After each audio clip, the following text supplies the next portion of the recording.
जय हिंद दोस्तों, स्वागत है आप सभी का माझी से एजुकेशन। स्टार्ट करते हैं लैब असिस्टेंट केमिस्ट्री की क्लास। जो लास्ट क्लास थी उसमें अपन ने साइज ऑफ एटम, जो परमाणु का आकार है, उसके बारे में बात की थी। ठीक है, और उसको अच्छे से समझ लिया था। अब आता है अपना नेक्स्ट, आपके सिलेबस में टॉपिक किया हुआ मेंशन, वो है आयनन विभव, आयोनाइजेशन पोटेंशियल, आयोनाइजेशन पोटेंशियल। अब बहुत जगह आयनन ऊर्जा भी दिखेगा आपको, बहुत सारी जगह, बहुत सारी बुक्स में अलग अलग आयनन एंथैल्पी भी दिखेगा। ठीक है, यानी कि आयोनाइजेशन पोटेंशियल या फिर आयोनाइजेशन एनर्जी। तो पहली बात ये बता दूं कि ये सारी चीजें सेम ही है, सारी चीजें सेम ही है। ठीक है, इस विभव और ऊर्जा का आपस में सीधा संबंध होता है। आप इस वोल्टेज को एनर्जी में बदल सकते हो और एनर्जी को वोल्टेज में। ठीक है, आपने फिजिक्स में देखा भी होगा ईवी, ठीक है, समथिंग कुछ ऐसा फॉर्मूला। जब आप जूल को इलेक्ट्रॉन वोल्ट में बदलते हो, ठीक है, तो जूल क्या है? ऊर्जा है, और जो इलेक्ट्रॉन वोल्ट क्या है? ऊर्जा है। लेकिन यहाँ पर वोल्ट क्या आता है? विभव होता है। एक्चुअली में चीजें आपस में इनका क्या होता है? संबंध होता है। ठीक है, वो अपन इस चीज को और ज्यादा अपन पढ़ेंगे के लिए जब फिजिक्स में अपन वो पढ़ेंगे चैप्टर, ठीक है, जहां पे सारा ये जो हाइड्रोजन वाली सीरीज है उसमें वगैरह जो अपने एनर्जी वगैरह निकालते हैं वो किससे आता है? सारा सब कुछ उसी फॉर्म में चलता है, इलेक्ट्रॉन वोल्ट में वगैरह। ठीक है, तो बस ये आयनन विभव, आयनन ऊर्जा, आयनन एंथैल्पी, तीनों ही सेम चीज है। ठीक है, इसको लेकर ज्यादा कुछ भी सोचने की जरूरत नहीं है। ठीक, पोटेंशियल, एनर्जी एंड एंथैल्पी, बात क्लियर? ओके। अब बात करते हैं कि भाई अपन शब्द लेके चलेंगे, वर्ड लेके चलेंगे आयनन ऊर्जा। ठीक है, यानी कि एनर्जी। पहले तो इसकी डेफिनेशन पढ़ते हैं, क्योंकि पहले ये समझना जरूरी है कि आयनन ऊर्जा होती क्या है, जो आयनाइजेशन एनर्जी है वो होती क्या है। ठीक है, अपनी मूल अवस्था में किसी, अपनी मूल अवस्था, मूल अवस्था मतलब नॉर्मल कंडीशन, यानी कि मतलब जैसे कि उत्तेजित, दो अवस्था होती है, एक तो होती है उत्तेजित अवस्था, एक्साइटेड स्टेट, एक होती है नॉर्मल कंडीशन। अपन यहां बात कर रहे हैं मूल अवस्था की। ठीक है, मैं किसी विलगित गैसीय परमाणु के बाहरी कोश से एक इलेक्ट्रॉन को रिमूव करने के लिए आवश्यक ऊर्जा को आयनन ऊर्जा कहते हैं। Energy required to remove an electron from the outermost orbit shell of an isolated gaseous atom. Isolated गैसीय, विलगित गैसीय परमाणु, आइसोलेटेड गैसीय मतलब इसका मतलब ये हुआ कि वो एटॉम सेपरेट है, उस पर बाकी कोई दूसरा फोर्स, अट्रैक्शन वगैरह चीजें काम नहीं कर रही, उसको अपने को पिक्चर में नहीं लाना है। ठीक है, उस पर कोई भी एटॉम है तो उस पर बाकी कोई अट्रैक्शन, बाहर से कोई अट्रैक्शन या फिर कोई दूसरा फोर्स वगैरह वो काम नहीं कर रहा है। ठीक है, अपन ये मान के चल रहे हैं।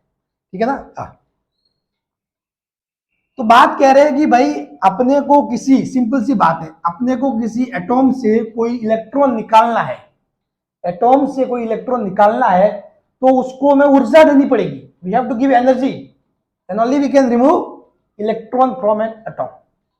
ठीक, so for removing an electron from an atom we need energy, that energy is called ionisation energy. जो एटॉम से एक इलेक्ट्रॉन को निकालने के लिए जो आवश्यक ऊर्जा होती है वो होती है आयनन ऊर्जा। अब आप सोचोगे सर ये जो इलेक्ट्रॉन है, ठीक, इलेक्ट्रॉन निकालना क्यों पड़ता है? भाई आपको पता है धन आयन बनते हैं। ठीक है, धन आयन बनेंगे कैसे? जब आप इलेक्ट्रॉन दोगे, इलेक्ट्रॉन निकलेगा तभी तो बनेंगे धन आयन। बहुत बार मतलब ये होता है ना कि मतलब कि आपको कुछ बनाना है, कुछ आयंस बनाने हैं, तो कुछ एक इलेक्ट्रॉन निकाला, दूसरा निकाला। आप नहीं निकालते हो, मतलब वो एक रिएक्शन के तहत निकलते हैं चीजें, लेकिन उनमें फिर एनर्जी चाहिए होती है, उनमें एनर्जी चाहिए होती है। ठीक है, तो आप कहोगे कि सर एनर्जी क्यों चाहिए भाई, इलेक्ट्रॉन को बाहर निकालने के लिए एनर्जी क्यों चाहिए? तो सिंपल सी बात है, ये क्या होता है, नाभिक, न्यूक्लियस होता है, और ये कुछ मैंने माना कि बीच में बहुत सारे कोश है, या कोई ये क्या है, इलेक्ट्रॉन है, या कोई है क्या है, इलेक्ट्रॉन। अब ये पॉजिटिव चार्ज जो न्यूक्लियस वाला है, इसको खींच के रखा हुआ है, बांध के रखा हुआ है, ये इसको बांध के रखा हुआ है, खींच के रखा हुआ है। अब यदि इसको इस एटॉम से बाहर निकालना है, तो अपने को क्या करना पड़ेगा, ये जितना ये खींच रहा है, जितना ये खींच रहा है, उसके अलावा एक्स्ट्रा कुछ चीज करनी पड़ेगी जिससे ये छोड़ के बाहर आ जाए। तो इसका जो अट्रैक्शन है, इसका जो आकर्षण है, इसके अगेंस्ट अपने को वर्क करना पड़ेगा, कुछ एक्सटर्नल वर्क, यानी कि अपने को वर्क करना पड़ेगा। यानी वर्क क्या है, एक टाइप की एनर्जी है, तो अपने को कुछ एक्सटर्नल एनर्जी सप्लाई करनी पड़ेगी, कुछ ऊर्जा देनी पड़ेगी, तभी जाके यहां से छोड़ के जाएगा। तो क्यों आएगा तुम्हारे साथ छोड़ के? ठीक है, ये तो इसके साथ अट्रैक्शन में बंधा हुआ है, तुम कुछ दोगे, तुम कुछ लालच दोगे तभी तो आएगा, सिंपल सी बात है। ठीक है, तो ये इसके आकर्षण में बंधा हुआ है, सिंपली ये जाना नहीं चाहता, ये इसको खींच के रखा हुआ है, तो आपको कुछ एनर्जी देनी पड़ेगी ताकि उस एनर्जी को लेके वो इससे दूर चला जाए, जंप कर जाए कहीं और नेक्स्ट। ठीक है, इसीलिए इलेक्ट्रॉन को निकालने के लिए एटॉम में से अपने को चाहिए होती है एनर्जी। बात क्लियर? तो हुआ क्या कि अपने पास कोई क्या था, उदासीन, उदासीन यानी कि न्यूट्रल, ये समझ लो एटॉम था। अब उसको अपन एनर्जी देंगे तो क्या होगा, एक बनेगा धन आवेश, पॉजिटिव चार्ज आयन। ठीक है, ये बन गया धन आयन, और ये इलेक्ट्रॉन निकल गया बाहर, ऐसे होगा, समझ गए? तो जो एनर्जी ये दे रहे हैं वही क्या है, आयोनाइजेशन एनर्जी, यानी कि जो धन आवेश बनाने के लिए आवश्यक ऊर्जा, ये समझ लो। For making positive charge we need energy, वही एनर्जी क्या है, आयनन ऊर्जा। ठीक है, बात क्लियर? चलिए बढ़ते हैं आगे। अब देखिए आयनन ऊर्जा के मात्रक, तो एक्चुअली आयनन ऊर्जा, खैर ठीक है, ये आयनन है, मैं अगर यदि गतिज ऊर्जा बोलो, कोई भी बोलो, ये कुल मिला के ये ऊर्जा का मात्रक, ये समझ लो। ठीक है, ये अपने आप में क्या है, ऊर्जा के मात्रक भी है, लेकिन ये ऊर्जा की क्या है, छोटे मात्रक है। क्या है, छोटे मात्रक। ये जो इलेक्ट्रॉन वोल्ट है तो बहुत ही छोटा मात्रक होता है। ठीक है, ये जो कैलोरी है वो छोटा मात्रक मात्रक नहीं है। बाकी जब अपन फिजिक्स में पढ़ेंगे तो ये सारी मात्रक, जूल, इलेक्ट्रॉन वोल्ट, इनका आपस में संबंध आएगा, वहां चीजें और क्लियर हो जाएगी। ठीक है, तो आयनन ऊर्जा के मात्रक, यूनिट ऑफ आयोनाइजेशन एनर्जी, तो उसका क्या होगा, इलेक्ट्रॉन वोल्ट, यानी कि ईवी। ये बिल्कुल भी कंफ्यूज मत होना कि वोल्ट आ गया, वी आ गया, मतलब ये क्या हो जाएगा, विभव हो जाएगा, ठीक है, या फिर पोटेंशियल हो जाएगा, नहीं। इलेक्ट्रॉन वोल्ट एनर्जी का मात्रक होता है, हमेशा ध्यान रखना, ये किसी कॉम्पिटिशन एग्जाम में पूछ सकते हैं। ठीक है, और बहुत जगह पूछा भी गया है। इलेक्ट्रॉन वोल्ट एनर्जी का मात्रक होता है, ऊर्जा का मात्रक होता है। ठीक है, इलेक्ट्रॉन वोल्ट ईवी। ठीक है, अब ई का मान कितना होता है, 1.6 इंटू 10⁻19 वोल्ट, जिसका मतलब ये होता है 1.6 इंटू 10⁻19 वोल्ट। मैं बताऊंगा सब चीजें, क्योंकि यहाँ उस चीजों को एक्सप्लेन करने से कोई मतलब नहीं। ठीक है, इतनी तो नीड नहीं है, फिजिक्स में चीजें आएगी वहां अपने अच्छे से एक्सप्लेन करेंगे इनको। ठीक है, दूसरा होता है किलो कैलोरी। तो मोस्टली आप देखोगे तो आपको ये किलो कैलोरी देखने को नहीं मिलेगा इतना, आपको जो आयनन ऊर्जा है उसके लिए इलेक्ट्रॉन वोल्ट ही देखने को मिलेगा। तो जो आपकी यूनिट है मोस्टली वो आपको क्या देखने को मिलेगी, इलेक्ट्रॉन वोल्ट। बात क्लियर? तो खोपड़ी में बिठा लेना, आयनन ऊर्जा का मात्रक बोलो या फिर ऊर्जा का मात्रक बोलो, ये इलेक्ट्रॉन वोल्ट है। इलेक्ट्रॉन वोल्ट ऊर्जा का मात्रक होता है। ये ध्यान रखना, इसी चैप्टर से संबंधित ही नहीं, नॉर्मली भी ये क्वेश्चन आता है बहुत बार। इलेक्ट्रॉन वोल्ट ऊर्जा का मात्रक होता है, बात क्लियर? तो भूलना मत। और ये ऊर्जा का बहुत छोटा मात्रक है, ऊर्जा का बहुत क्या है, छोटा वाला मात्रक है, ठीक है। ये तो हो गया क्लियर, क्लियर बात यहां तक चलिए। अब बढ़ते हैं नेक्स्ट।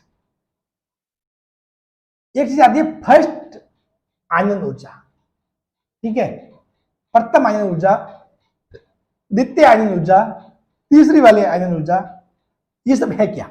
देखो, पहली बार क्या था, जो एटॉम था वो क्या था, न्यूट्रल था, उदासीन था। आपने क्या किया, यहां से उसको दी ऊर्जा, उसको क्या दी, एनर्जी दी, और आपने इसको बना दिया पॉजिटिव आयन, और एक इलेक्ट्रॉन को बाहर निकाल दिया, एक इलेक्ट्रॉन को बाहर निकाल दिया।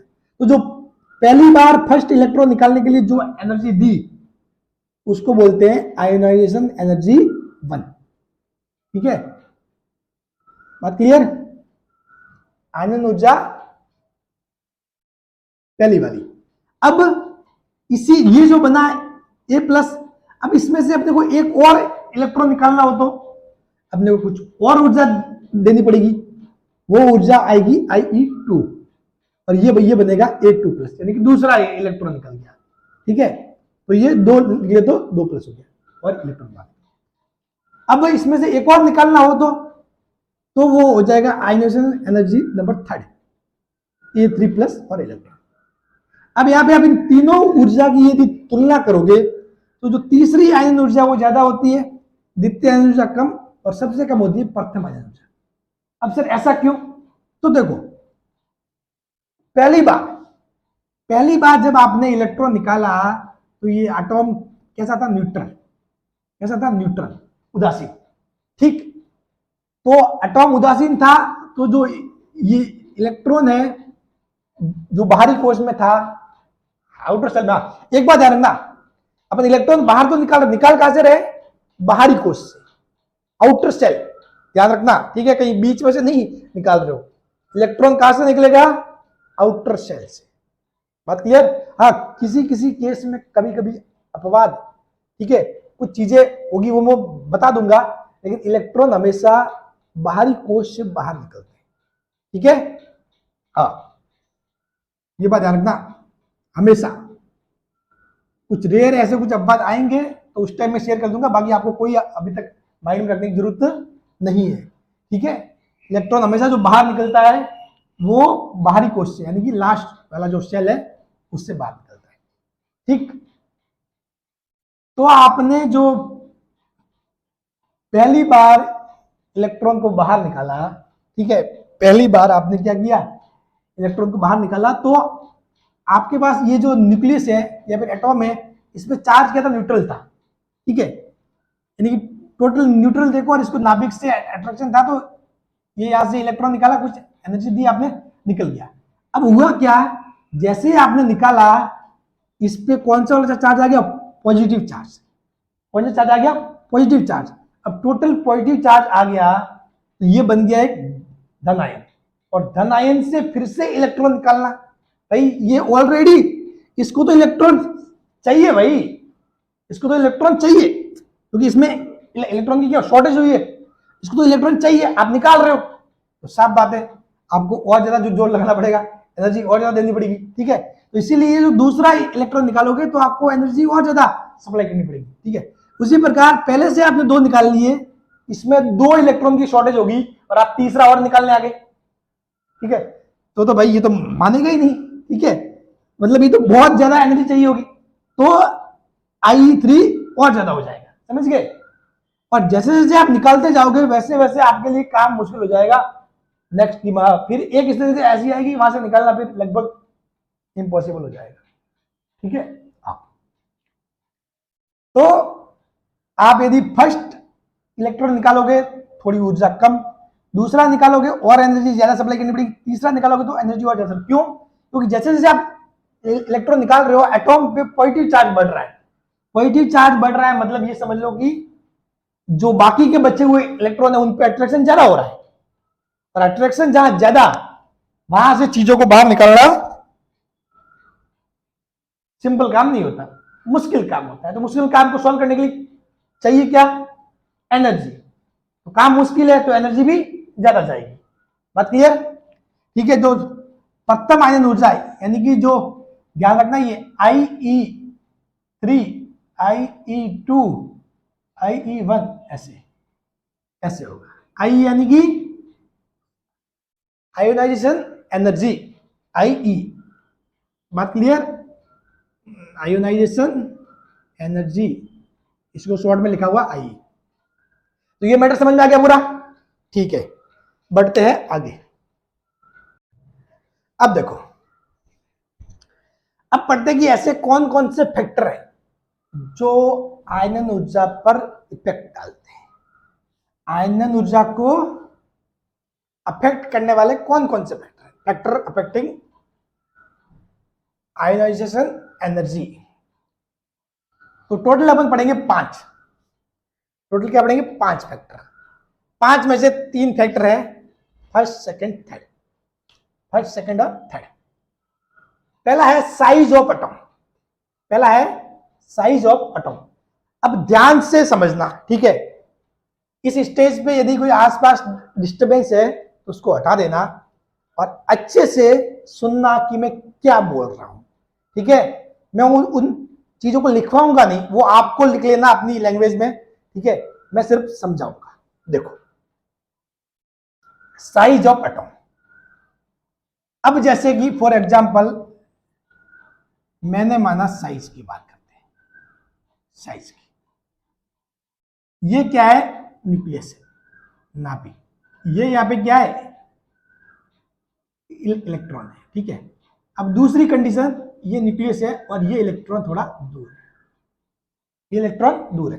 तो आपको पता है कि साइज छोटा है, साइज कम है, इसका मतलब अट्रैक्शन ज्यादा होगा। भाई साइज कम है यानी कि जो ये वाला इलेक्ट्रॉन है इस न्यूक्लियस के ज्यादा पास में है, ज्यादा नियर बाय, तो क्या होगा? अट्रैक्शन ज्यादा होगा, ठीक?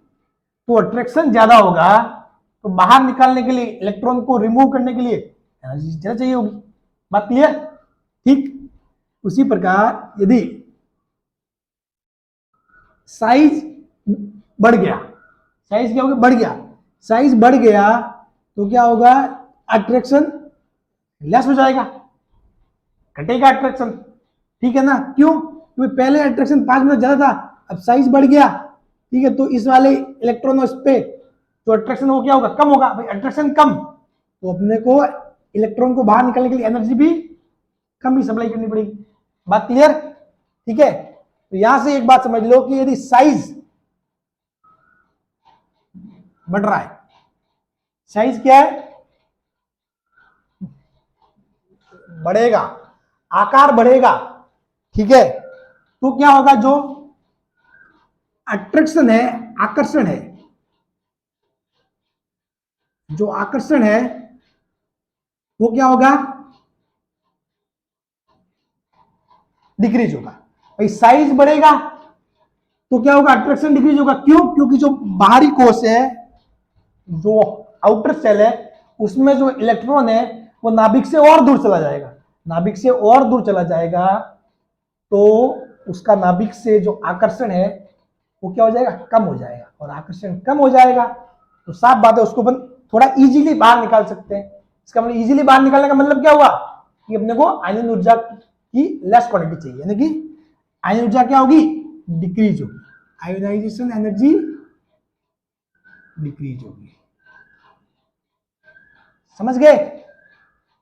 बात क्लियर? तो यहां से आप क्या समझ सकते हो? यहां से ये समझ सकते हो कि जो आपके आयनन ऊर्जा है वो व्युत्त कर्मानुपाती होती है किसके? 1/साइज। इसका मतलब ये हुआ कि साइज बढ़ेगा तो आयनन ऊर्जा घटेगी और यदि साइज घटेगा तो आयनन ऊर्जा बढ़ेगी। बात क्लियर? ये वाला फंडा समझ में आ गया? साइज का मैटर क्या है? साइज बढ़ रहा है तो इलेक्ट्रॉन दूर जा रहा है, अट्रैक्शन कम हो रहा है, आसानी से निकाल सकते हैं। आसानी से निकाल सकते हैं मतलब एनर्जी कम। ओके, ठीक है, अब ये थ्योरी आप लिख लेना, मैंने आपको बिल्कुल शॉर्ट एंड स्वीट में समझा दिया है। ठीक है, थ्योरी आप लिखना, थ्योरी आप लिखोगे ना तो अपनी लैंग्वेज में लिखोगे, और अपनी लैंग्वेज में तब लिखोगे जब मैंने बोला वो समझ में आ जाए तब। तो इसका मतलब ये होगा कि आपको इफेक्टिवली कुछ हो रहा है, नहीं तो लिख के आप छोड़ देते फिर भूल जाते। ठीक है, हाँ, ये जो क्या क्या पॉइंट्स है, इसका तीर का मतलब ऊपर है, मतलब बढ़ रहा है, तो तीर ये जो एरो नीचे है यानी कि घट रहा है। ठीक, चलिए अब बात करते हैं effective nuclear charge. Effective nuclear charge, नाभिकीय आवेश। तो आपको पता है कि यदि चार्ज बढ़ेगा, इफेक्टिव न्यूक्लियर चार्ज यानी जो नाभिकीय आवेश है, कुल मिला के जो बाहर वाला इलेक्ट्रॉन वो फील करता है कि भाई कितना इलेक्ट्रॉन न्यूक्लियस पे है, यदि वो चार्ज बढ़ेगा तो साफ बात है अट्रैक्शन क्या होगा, बढ़ेगा, आकर्षण बढ़ेगा, अट्रैक्शन क्या होगा, बढ़ेगा। ठीक है, अट्रैक्शन क्या होगा, बढ़ेगा, और अट्रैक्शन बढ़ेगा तो आयनन एनर्जी भी क्या होगा, बढ़ेगी, आयोनाइजेशन एनर्जी क्या होगी, बढ़ेगी। तो इसका मतलब क्या हुआ कि जो आयोनाइजेशन एनर्जी है, आयोनाइजेशन जो आपकी एनर्जी है वो समानुपाती है किसके, चार्ज के, इफेक्टिव न्यूक्लियर चार्ज। समझ गए, यानी कि चार्ज बढ़ा तो आयनिक ऊर्जा बढ़ी। कहने का मतलब ये है सब काम किसके ऊपर हो रहा है, इस अट्रैक्शन के मामले में। किस पे हो रहा है, अट्रैक्शन के मामले पे। ठीक है, कि जो नाभिकीय आवेश है, नाभिकीय आवेश बढ़ रहा है, चार्ज बढ़ रहा है, तो जो बाहरी कोश में इलेक्ट्रॉन है, आउटर मोस्ट शेल में इलेक्ट्रॉन है, उस पर क्या होगा, अट्रैक्शन बढ़ेगा। अट्रैक्शन यानी कि आकर्षण, अट्रैक्शन बढ़ेगा, और अट्रैक्शन बढ़ेगा तो भाई वो सिंपली बाहर क्यों जाएगा छोड़ के, उसको तो बाहर निकालने के लिए अपने को कुछ एक्स्ट्रा एफर्ट लगाना पड़ेगा, यानी कि मुश्किल से बाहर निकलेगा, कुछ एनर्जी दोगे तभी तो बाहर निकलेगा। ठीक है, तो यानी कि जो आयनन ऊर्जा है उसका मान बढ़ जाएगा, आयनन ऊर्जा है यानी कि उसका मान बढ़ जाएगा। समझ गए, ये सिंपल सी बात ऐसी है। ठीक है, अब देखो चार्ज, अट्रैक्शन, आयनन एनर्जी, तो यहां तक समझ में आ गया। सारा खेल किस पे हो रहा है, अट्रैक्शन, अट्रैक्शन कम तो आयनन ऊर्जा कम, अट्रैक्शन ज्यादा तो आयनन ऊर्जा ज्यादा। ठीक है, नेक्स्ट नेक्स्ट बात करते हैं स्क्रीनिंग और शील्डिंग इफेक्ट। इसकी बात करते हैं, स्क्रीनिंग और शील्डिंग इफेक्ट। तो स्क्रीनिंग या शील्डिंग इफेक्ट, तो मैंने माना यदि बात वही है, शील्डिंग इफेक्ट बढ़ रहा है यानी कि परिरक्षण इफेक्ट। परिरक्षण इफेक्ट यानी कि मतलब क्या होता है, मैंने बताया था कि जो बीच वाले इलेक्ट्रॉन होते हैं, जो ये न्यूक्लियस और ये बाहर वाला इलेक्ट्रॉन, जो बीच वाले इलेक्ट्रॉन होते हैं ना, वो क्या करते हैं, इसके और इसके बीच में जो अट्रैक्शन होते हैं उसको डिक्रीज करते हैं। क्या करते हैं, डिक्रीज करते हैं। कैसे, तो ये इसको खींच रहा है तो ये वाले क्या करते हैं, इसको, इस इलेक्ट्रॉन को धक्का देते हैं बाहर। तो कुल मिला के इस इलेक्ट्रॉन को जितना अट्रैक्शन फील होना चाहिए उतना फील नहीं होके थोड़ा कम फील होता है। तो इसका मतलब क्या हुआ, ये जो अंदर वाले इलेक्ट्रॉन जितने ज्यादा होंगे, अंदर वाले इलेक्ट्रॉन जितने ज्यादा होंगे इसके ऊपर अट्रैक्शन उतना ही क्या होगा, कम होगा। और अंदर वाले इलेक्ट्रॉन जितने ज्यादा होंगे उसको भी तो क्या बोलते हैं, स्क्रीनिंग इफेक्ट या फिर शील्डिंग इफेक्ट। तो शील्डिंग इफेक्ट बढ़ेगा तो साफ बात है, शील्डिंग इफेक्ट यानी कि जो इनके बीच में जो बाधा आ रही है, ठीक है, इनको रोकने वाला, इनके मिलन को रोकने वाला जो बीच वाला, वो यदि बढ़ेगा तो साफ बात है अट्रैक्शन क्या होगा, घटेगा। अट्रैक्शन क्या होगा, घटेगा। ठीक है, अट्रैक्शन क्या होगा, डिक्रीज होगा। ये ना बीच वाले इलेक्ट्रॉन बढ़ेंगे, ठीक है, स्क्रीनिंग इफेक्ट या शील्डिंग इफेक्ट बढ़ेगा तो क्या होगा, अट्रैक्शन हमेशा घटेगा। और अट्रैक्शन घटेगा तो आयनन एनर्जी भी क्या होगी, घटेगी। आयनन एनर्जी भी क्या होगी, घटेगी। तो इसका मतलब क्या हुआ कि आयनन एनर्जी और इसका शील्डिंग इफेक्ट का कैसा संबंध है, इनवर्स वाला शील्डिंग। बात क्लियर, ठीक है। तो तीनों चीजें समझ में आ गई कि भाई फैक्टर अफेक्टिंग आयोनाइजेशन एनर्जी। तो यदि कहीं पे आपको सिर्फ साइज बढ़ने से क्या होगा, अट्रैक्शन घटेगा, यहाँ पर चार्ज बढ़ने से अट्रैक्शन बढ़ेगा, और शील्डिंग इफेक्ट बढ़ेगा तो अट्रैक्शन डिक्रीज होगा। तो सिंपल सी बात है, जहां पर अट्रैक्शन घटेगा तो आयनन ऊर्जा भी घटेगी, अट्रैक्शन बढ़ेगा तो आयनन ऊर्जा भी बढ़ेगी। सारा खेल किसका है, अट्रैक्शन का है, आकर्षण का है। यही तो है फंडा। और आप फंस भी किसमें जाते हो, अट्रैक्शन में। नाम फिर कोई और ही देते हो आप फिर, ठीक है। तो सारा खेल किसका होता है, अट्रैक्शन का। इस अट्रैक्शन से बचना चाहिए, ठीक है। सिंपल सी बात है, ठीक। बात होगी क्लियर कि भाई एक मस्त सा जो एग्जाम्पल है वो लेके अपन समझते हैं चीजों को थोड़ा, ठीक है, ताकि आपको थोड़ा मजा आ जाए। थोड़ा इसमें मिक्स मसाला लगाते हैं, ठीक है।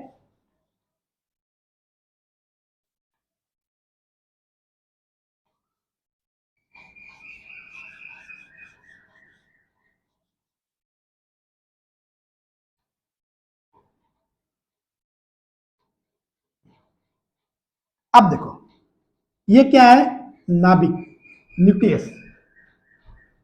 ये क्या है, पॉजिटिव चार्ज है। क्या है, पॉजिटिव चार्ज, न्यूक्लियस, ठीक। यहां पे आउटर मोस्ट में कौन होता है, इलेक्ट्रॉन होता है, ठीक है। तो साफ बात है, ये इलेक्ट्रॉन जितना इससे दूर होगा, जितना इससे दूर, तीन चीजें अपन ने पढ़ी है। एक तो साइज, तो ये इलेक्ट्रॉन जितना इससे दूर होगा उतना ही अट्रैक्शन क्या होगा, कम होगा, अट्रैक्शन कम होगा। भाई दूर रहोगे तो अच्छा ही रहेगा ना, अट्रैक्शन कम होगा, ठीक है।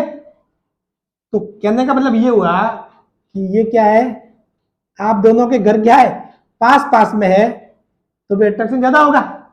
पास पास में है तो अट्रैक्शन ज्यादा, सुबह शाम देखोगे तो अट्रैक्शन ज्यादा ही होगा ना, ठीक है। तो इसीलिए पास में है तो क्या हुआ, अट्रैक्शन ज्यादा, ठीक। अब इस पे डिपेंड करता है, चार्ज पे, न्यूक्लियर चार्ज, न्यूक्लियर चार्ज पे। तो यानी कि इसके ऊपर चार्ज ज्यादा है तो अट्रैक्शन ज्यादा, यानी कहने का मतलब यह कि ये यदि खूबसूरत हुई तो अट्रैक्शन और भी ज्यादा होगा। बात क्लियर, यदि खूबसूरत हुई तो अट्रैक्शन और भी ज्यादा होगा, ठीक है। तीसरा तीसरा आता है परिरक्षण वाला effect, shielding effect. Shielding effect कौन वाले, इसके भाई, इसके जो चाचा है और फैमिली मेंबर है, इन लोगों की संख्या यदि कम है तो आप इजीली अट्रैक्ट हो जाओगे, आपको इजीली ये चीज दिख जाएगी, ठीक है। तो आपके लिए अट्रैक्शन आसान हो जाएगा। लेकिन यदि ये लोग बहुत सारे बीच में तो फिर आप दूर के दूर घूमते रहोगे, आसपास भटक ही नहीं पाओगे। तो साफ बात है, ये एक तरीके से क्या करता है, शील्डिंग इफेक्ट, शील्डिंग का काम करते हैं। कौन करते हैं, लड़का लड़की के बीच में ये जो पेरेंट्स और वगैरह रिश्तेदार, ये क्या करते हैं, शील्डिंग का काम करते हैं, ठीक है। हाँ, तो ये जो शील्डिंग का मामला बढ़ेगा तब भी अट्रैक्शन घटेगा। यदि ये खूबसूरत हुई, यदि इसकी खूबसूरती बढ़ रही है, यानी कि चार्ज बढ़ रहा है, तो अट्रैक्शन बढ़ेगा। और यदि आपका घर दूर दूर हुआ, दूरी ज्यादा हुई, तो भी क्या होगा, अट्रैक्शन घटेगा। और घर पास हुआ तो अट्रैक्शन बढ़ेगा। समझ गए। तो दो चीजें तो क्या है, जो अट्रैक्शन है उसके विपरीत है, यानी कि मतलब उल्टा है, रिवर्स में, एक चीज को सपोर्ट कर रही है। क्या, सुंदरता, यानी कि चार्ज, इसका चार्ज खींच कौन रहा है, इसका चार्ज, इसकी सुंदरता, ब्यूटी, वही तो खींच रहा है इसको, ठीक है। लेकिन बीच में कौन आ रहा है, दूरी, डिस्टेंस, साइज, साइज ज्यादा हुआ तो अट्रैक्शन कम। ये जो ये बीच वाले भाई लोग ये ज्यादा हुए तो भी अट्रैक्शन कम। तो यानी कि शील्डिंग इफेक्ट और साइज दोनों ही बढ़ेगा तो अट्रैक्शन कम होगा, और दोनों ही घटेंगे तो अट्रैक्शन ज्यादा होगा, ठीक है, मतलब एक दूसरे को उल्टे हैं। जबकि इसकी ब्यूटी बढ़ेगी तो अट्रैक्शन बढ़ेगा, ब्यूटी घटेगी तो अट्रैक्शन ऑटोमेटिकली घट जाता है। ये तो होता है फंडा, ठीक है। हाँ, तो मेरे ख्याल से आपको थोड़ा बहुत इंटरेस्टिंगली समझ में आ गया होगा चीजें, ठीक है। यही है मतलब पूरा मामला, आप मतलब बिल्कुल अच्छे से समझ सकते हो। ये अच्छा वाला एग्जांपल है समझने के लिए, ठीक। तो आपसे कोई पूछे आयन ऊर्जा से संबंधित कि भाई जो साइज है, ठीक है, चार्ज है और शेडिंग या स्क्रीनिंग इफेक्ट है, तीनों कैसे काम करेंगे, तो आपको समझ में आ गया मैटर, ठीक। चलिए अब देखो पॉइंट नंबर 4 है पेनिट्रेशन इफेक्ट। पेनिट्रेशन इफेक्ट, वेदन इफेक्ट। अब होता क्या है कि एसपीडी जो ऑर्बिटल्स है, में इसमें इलेक्ट्रॉन की नाभिक के आसपास पाए जाने की जो पॉसिबिलिटीज होती है वो डिपेंड होती है, ठीक है। और जो एस ऑर्बिटल होता है उसमें न्यूक्लियस के आसपास पाए जाने की पॉसिबिलिटी सबसे ज्यादा होती है। अब मैं समझाता हूं मैटर क्या है। आपको पता है कि ये है न्यूक्लियस, ये क्या है, कोश है, ठीक। सेल है, इस सेल में क्या होते हैं, ऑर्बिटल्स, एसपीडीएफ होते हैं, ठीक है। डिपेंड जैसे कि पहले वाले में एस, दूसरे वाले में एस, एस एन पी, फिर ऐसे, ठीक। तो इनमें होते हैं ऑर्बिटल्स। तो आपको पता है कि भाई जो इलेक्ट्रॉन होता है उसकी वेव थ्योरी भी होती है, ठीक है, कि इलेक्ट्रॉन हमेशा ऐसा नहीं कि ऐसे सीधे रास्ते में घूमता, नहीं, ऐसे वेव की तरह घूमता है। इलेक्ट्रॉन कहां होता है कि एग्जैक्ट उसकी पोजीशन फाइंड करना मुश्किल होता है। पता है हाइजेनबर्ग का अनिश्चितता सिद्धांत, यानी कि अपन निश्चित नहीं रहते उसकी पोजीशन को लेकर, उसकी पोजीशन किसी भी टाइम कहां भी हो सकती है, अपने को नहीं पता। लेकिन चूंकि एक केस होता है S P D and F जो ऑर्बिटल्स है, उनमें आप देखोगे तो जो एस ऑर्बिटल है उसमें जो इलेक्ट्रॉन है उसके नाभिक या न्यूक्लियस के आसपास पाए जाने की पॉसिबिलिटी ज्यादा होती है, समझ गए। ऐसा मतलब जैसे कि जो डी वाले हैं इलेक्ट्रॉन वो भी ऐसे से मूव करेंगे, पी वाले हैं इलेक्ट्रॉन वो भी ऐसे से मूव करेंगे, लेकिन एस वाले हैं वो भी ऐसे से मूव करेंगे। जैसे कि ये होता है ना भाई, ये है तो इसमें एस वाले भी होते हैं, पी वाले भी होते हैं, डी वाले भी होते हैं, ठीक है, और एफ भी होता है। तो जो एस वाले इलेक्ट्रॉन इनके नाभिक के आसपास पाई जाने की संभावना बहुत ज्यादा होती है। इनके जो एस वाले हैं इनकी जो पॉसिबिलिटी है नाभिक के आसपास, न्यूक्लियस के आसपास पाई जाने की पॉसिबिलिटी वो ज्यादा होती है, समझ गए।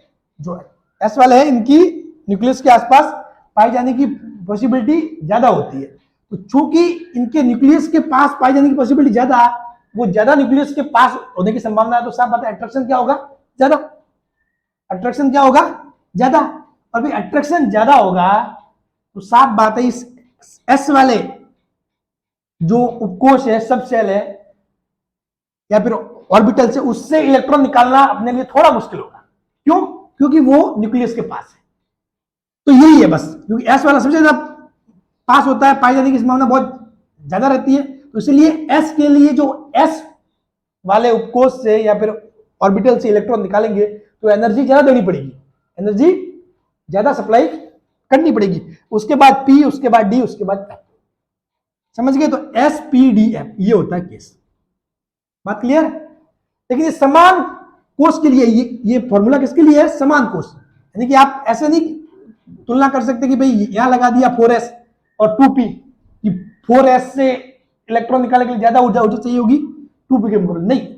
आप समान ऊर्जा इसमें तुलना करते हो, कैसे, जैसे कि 4s है तो 4p, 4s की तुलना 4p, यानी कि सेम लेवल पे होता है। जैसे कि यहाँ पे 2s 2p, तो सेम लेवल वालों की तुलना होगी, सिर्फ कंपैरिजन किनका होगा, सेम एनर्जी लेवल, यानी कि समान कोष या सेल, बात क्लियर। तो एसपीडीएफ, तो यदि आप एस से इलेक्ट्रॉन निकालोगे तो जो आयन ऊर्जा है वो ज्यादा देनी पड़ेगी, उसके बाद पी से, उसके बाद डी से, उसके बाद एफ से, बात क्लियर। रीजन क्या है, क्योंकि जो एस में जो इलेक्ट्रॉन है उनके न्यूक्लियस के अराउंड पाए जाने की पॉसिबिलिटी ज्यादा रहती है, और न्यूक्लियस के अराउंड पाए जाने की पॉसिबिलिटी ज्यादा, तो उनका न्यूक्लियस से जो अट्रैक्शन है, नाभिक से अट्रैक्शन है वो भी ज्यादा, नाभिक से अट्रैक्शन ज्यादा, तो उनको बाहर निकलने के लिए एनर्जी भी ज्यादा। बात क्लियर? ठीक है। अब इसी के बेस पे बनते हैं कुछ अपवाद। क्या बनते हैं? कुछ अपवाद। तो चीजों को मतलब मैं बता दूंगा कि एग्जाम में क्वेश्चन कैसे आएंगे, किस हिसाब से सोचना आपको, सब कुछ मैं आपको बता दूंगा, उसकी आप टेंशन ना लें। अब अपन बात करते हैं for example magnesium and aluminium की। मैग्नीशियम एंड एल्यूमिनियम, ठीक है। तो मैग्नीशियम कितना होता है? 12, ठीक है, और एल्यूमिनियम कितने पे आता है? 13 पर। ठीक, तो आपको पता है कि भाई मैग्नीशियम और एल्यूमिनियम ऐसे होता है, तो आप आवर्त सारणी में इस साइड जाओगे तो क्या होगा? साइज घटेगा। साइज क्या होगा? घटेगा। यानी कि जो एल्यूमिनियम का साइज है वो क्या लेस है किसकी तुलना में? Mg की तुलना में। साइज घट रहा है, इस साइड जा रहे हो तो इस साइड जाने पे क्या होता है? साइज घटता है। तो साइज के मामले में देखोगे तो इसका जो Mg का साइज है वो ज्यादा है किससे? एल्यूमिनियम से। तो यदि आयनन ऊर्जा देखोगे तो साइज की क्या होती है? उल्टी होती है। साइज यदि Mg का बड़ा है और इसका छोटा है तो साफ बात है जो आयनन ऊर्जा है वो किसकी होगी? इसकी ज्यादा होगी और इसकी कम होगी। तो ये तो है नॉर्मल केस से, लेकिन ये राइट नहीं है, रॉन्ग है। ये रॉन्ग है। क्यों? ये चीजें लिख लेना आप, ठीक है। मैं जैसे कि मैंने बताया कि मैं हर लाइन जो बोलूं वो लिखवाऊं, ये वो जरूरी नहीं है, जैसे सारी चीजें लिख नहीं सकता यहाँ पे, ठीक है। इवन मेरे पास डिजिटल बोर्ड भी होता ना तो भी मैं लिख नहीं पाता। हर एक टीचर मतलब इतनी सारी चीजें मतलब वो इतना नोट्स में नहीं आता, फिर वो चीजें पे समझाते हैं तो समझनी पड़ती है। उसके बाद आप अपना माइंड अप्लाई करो, कुछ पॉइंट्स लगे इंपॉर्टेंट जो बात बोले उनको नोट करो, ठीक है। हाँ, तो अब ये ऐसा क्यों? तो देखो, अगर आप मैग्नीशियम को देखोगे तो इसमें कितने हैं? 12 इलेक्ट्रॉन, यानी कि 12, यानी कि कैसे? 1s2 2s2 2p6, ठीक है। फिर 3s2 और 3p1, सॉरी, हाँ, बात क्लियर? एल्यूमिनियम में देखोगे तो 1s2 2s2 2p6, 10 हो गए। 1s2 2s2 2p6, अब ये हो गया 3s2 और 3p1, ये हो गया।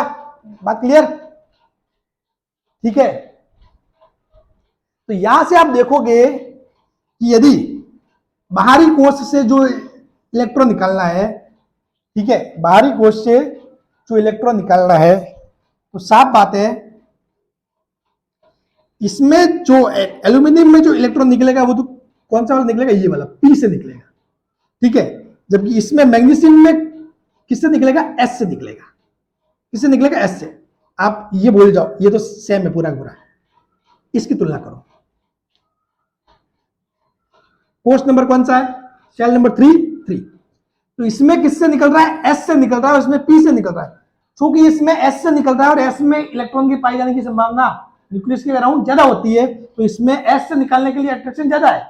साफ बात है, अट्रैक्शन ज्यादा। तो एस के लिए जो ऊर्जा होगी ड्यू टू एस, जो वो ऊर्जा ज्यादा होगी किसके मुकाबले? एल्यूमिनियम के मुकाबले। समझ गए? तो Mg की जो आयनन ऊर्जा है वो एल्यूमिनियम से ज्यादा होती है। समझ गए? किस कारण? भेदन प्रभाव, ठीक है। क्यों? क्योंकि निकल कहां से रहा है इलेक्ट्रॉन, वो भी आपको देखना पड़ता। तो इसीलिए मैंने बताया ना कि एक चीज सबसे इंपॉर्टेंट है, मैं बता रहा हूं फिर से। 1 से 30 तक मैंने एक पूरा लेक्चर लिया था, 1 से 30 तक वालों का जो इलेक्ट्रॉनिक विन्यास है, इलेक्ट्रॉनिक कॉन्फ़िगरेशन, आपको मुंह पे पता होना चाहिए, याद होना चाहिए मुंह पे कि मतलब कहां कैसे इलेक्ट्रॉन भरे जा रहे हैं। और कुछ अगर अपवाद आपसे पूछे भी जाएंगे ना तो 1 से 30 में ही पूछे जाएंगे, 1 से 30 में ही, ठीक है। तो 1 से 30 तक वाले तो आपको याद होने चाहिए। बात क्लियर? तो ये देखो, तो यहां से अभी कभी एग्जाम में पूछा जा सकता है कि भाई मैग्नीशियम की जो आयनिक ऊर्जा है वो क्या है, एल्यूमिनियम से कम है या ज्यादा है, तो ये कंपैरिजन आपसे पूछा जा सकता है। ठीक है, मैं जब क्वेश्चन सॉल्व करवाऊंगा सब कुछ बता दूंगा कैसे क्या करना है। ठीक है, तो ये है बेधन इफेक्ट, पेनिट्रेशन पावर, इसका रीजन। ठीक है, और क्या कारण बताया मैंने कि भाई एस वाले इलेक्ट्रॉन इनके न्यूक्लियस के पास पाए जाने की संभावना सबसे ज्यादा होती है। ठीक है, हाँ, तो इसीलिए उस इलेक्ट्रॉन को यदि एस से बाहर निकालोगे तो एनर्जी ज्यादा चाहिए होगी, पी से बाहर निकालोगे तो एनर्जी कम चाहिए होगी। लेकिन शर्त यह है कि वो सेम लेवल होना चाहिए, 3 है तो 3 है, समझ गए आप। यदि यही तुलना यहां पे नहीं कर सकते, जैसे कि ये हो गया, यही तुलना यहां पे ये नहीं कर सकते कि 2p5 और यहां से कोई निकाल दो, नहीं, ये 2 वाला है, ये 3rd वाला है, सेम लेवल होना चाहिए, 4 तो 4, 4s तो 4p, समझ गए, ऐसे समान कोष। चलिए ठीक है, चलिए तो इस क्लास में इतना ही, मिलते हैं नेक्स्ट क्लास में। एक और होगी क्लास इसकी आनंद ऊर्जा की, ठीक है, जिसमें अपन कुछ थोड़ा बहुत और पढ़ेंगे, उसके बाद क्वेश्चन सॉल्व करेंगे। ठीक है, थैंक यू सो मच।